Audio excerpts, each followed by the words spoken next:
Hi, I'm Jeff Altman, the Big Game Hunter. I'm back with more advice for you for your second or final interview. Now, I have a number of videos about second interviews, and I believe there's even a playlist. So you ought to watch the playlist if you haven't already seen my other videos on this. I think it'll be a huge help for you in your preparation. And here's another point I want you to prepare for on your second or final interview. The point is, get the feedback that's been offered so far about your performance. Most people think that if they've been invited back, everything is great. I'll tell you a story. When I was working with an agency in New York some years ago, a colleague of mine was scheduling a candidate of mine on first, second, and ultimately a final interview with one of her clients. That was all going well. She told me everyone loved the guy, bullshit. So they got to a point where the person got turned down. And then she told me what their reluctance had been all along. And I was furious, absolutely furious, because it was all stuff that he could have addressed very easily on the interview if only he knew.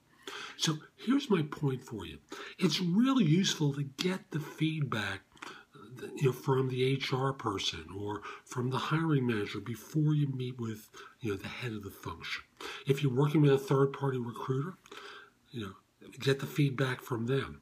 If the third-party recruiter goes, everything's great so far, ask them, could you go back to them and just say, are there any areas of concern? What are your thoughts about him? What do you like? What are the hesitations? Do stuff to flush up any of the problem areas. Because there's one thing I've learned in my 40-plus years of doing this.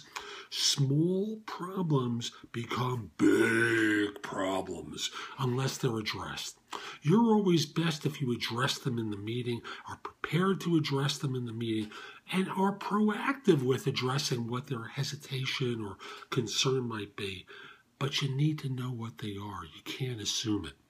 Now, if you can't get anything, I want you to think back to your first interview or previous interviews and see where the dead spots were, where the uncomfortable things were, where your background doesn't necessarily match up entirely with the job, and how you handled it then, and whether you seem to have a receptive audience. Go back and review, and that becomes the best that you can do to compensate if you can't get feedback elsewhere.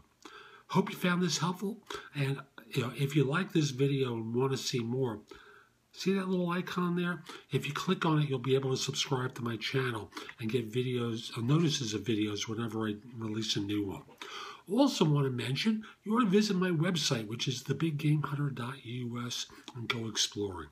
There's a lot of information there that you can watch, listen to, or read that will help you.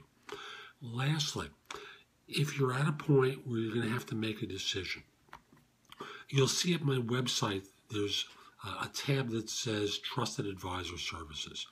I'm available to sit and listen to you, to talk with you about what your concerns are and what your issues are, and give you some advice that I know has helped many people over my career land in quality situations. If you think you can trust the recruiter that's representing you, I think you're mistaken. However, I can be the impartial individual who can use my 40-plus years of search experience, who can use my master's in training as a therapist, all to help you. I'm Jeff Altman. Hope you found this helpful. Hope you have a great day. Take care.